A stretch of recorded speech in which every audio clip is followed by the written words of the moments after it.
जहांगीर नाम भारत के इतिहास का वो नाम है जिसे केवल क्रूर मुगल शासक के तौर पर ही नहीं बल्कि न्याय की जंजीर के लिए भी याद किया जाता है। जहांगीर का असली नाम सलीम था और वो मुगल शासक अकबर का सबसे बड़ा बेटा था। सलीम से पहले अकबर की कोई भी संतान जीवित नहीं रहती थी। इस बात से दुखी अकबर ने कई मन्नतों के बाद सलीम को पाया। अकबर ने सलीम का नाम शेख सलीम चिश्ती के नाम पर रखा था। अकबर के बाद जब सलीम ने तख्त संभाला तब उसे जहांगीर की उपाधि दी गई और जहांगीर का मतलब होता है दुनिया को जीतने वाला। जहांगीर जिसकी पहचान क्रूर शासक और शराबी के तौर पर हुई, उसे सबसे ज्यादा चौंकाने वाली बात है कि जहांगीर ने 18 साल की उम्र तक शराब को हाथ नहीं लगाया था। जहांगीर यानी सलीम को शराब पीने की लत शिकार के दौरान लगी। कई घंटों तक शिकार करने के बाद जब जहांगीर थक गया तो किसी ने उसे शराब पीने का सुझाव दिया। जहांगीर ने ऐसा ही किया। उसे शराब का स्वाद इतना पसंद आया कि वह रोज की जिंदगी का हिस्सा बन गई। जहांगीर के जरिए ही उसके दूसरे भाइयों को भी इसकी लत लग गई। जहांगीर की आत्मकथा तुजोकू जहांगीर में साफ तौर पर लिखा गया है कि वो रोजाना 20 प्याले शराब पी जाता था। सेहत पर बुरा असर पड़ने पर हकीम की सलाह पर उसने शराब का सेवन कम कर दिया। शहजादे सलीम ने जब मुगल साम्राज्य की बागडोर संभाली तो उसे जहांगीर की उपाधि दी गई। एलिसन बैंक्स फिडली अपनी किताब Nurjahan empress of Mughal India में जहांगीर की क्रूरता के किस्से दर्ज किए हैं। वह लिखते हैं कि 17 अक्टूबर 1605 को अकबर की मौत के बाद जहांगीर मुगल तख्त पर बैठा। वह कभी दरियादिली दिखाता तो कभी क्रूरता की सारी हदें पार कर देता। एलिसन के मुताबिक जहांगीर ने अपने शासनकाल में अपने नौकर का हाथ कटवा दिया था क्योंकि उसने नदी के किनारे पर लगे चंपा के कुछ पेड़ काट दिए थे। और इतना ही नहीं, नूरजहां की एक कनीज को जमीन में गड़वा दिया था। उसका कसूर बस इतना था कि उसे एक किन्नर के साथ चुंबन लेते हुए पकड़ लिया गया था। जहांगीर ने सिर्फ आम लोगों पर क्रूरता नहीं बरपाई बल्कि खुद के बेटे को भी नहीं बख्शा। उसके बेटे खुसरो के बगावत करने पर जहांगीर ने उसकी आंख फोड़वा दी थी।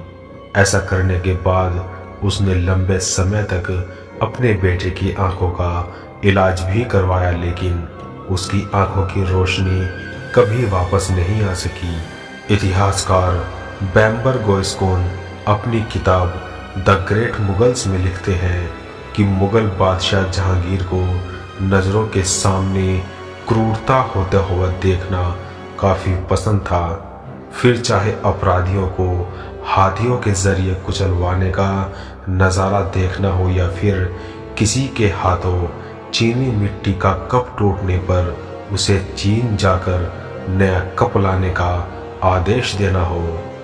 जहांगीर ने सिखों के 5वें गुरु अर्जुन देव की भी हत्या की थी।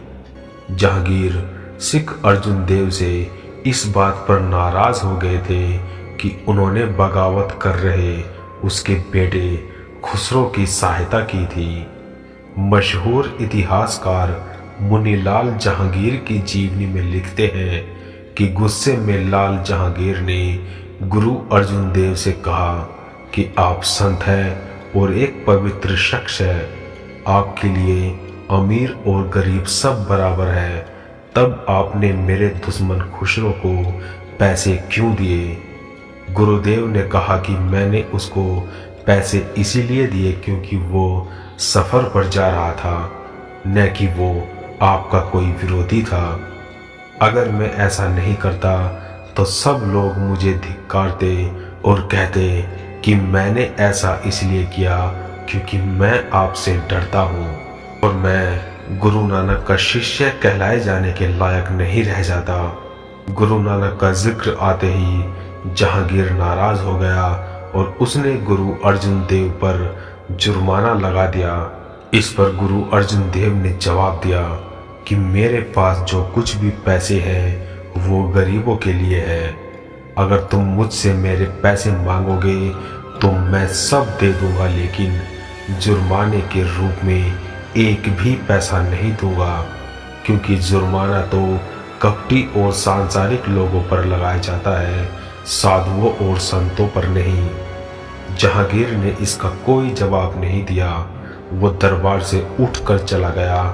2 दिन बाद अर्जुन देव को गिरफ्तार कर एक काल कोठरी में डाल दिया गया और 3 दिन बाद उन्हें रावी के तट पर ले जाकर उनकी हत्या कर दी गई। जहांगीर ने अपने पूरे जीवन में 20 शादियां की थी और जो उनके सबसे करीब थी वह थी नूरजहां। जहांगीर की कई शादियां राजनीतिक कारणों से थी, जबकि अन्य कई व्यक्तिगत भी थी।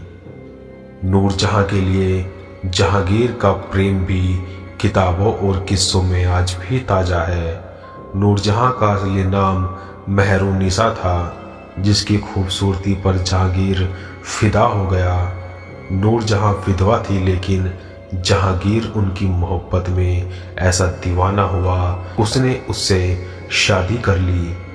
जहांगीर ने अपने ही साम्राज्य के सिपह सलाहकार की मौत के बाद उसकी विधवा मेहरुन्निसा से शादी की और उन्हें नूरजहां की उपाधि दी। इतिहासकारों के मुताबिक जहांगीर को दमा की बीमारी थी।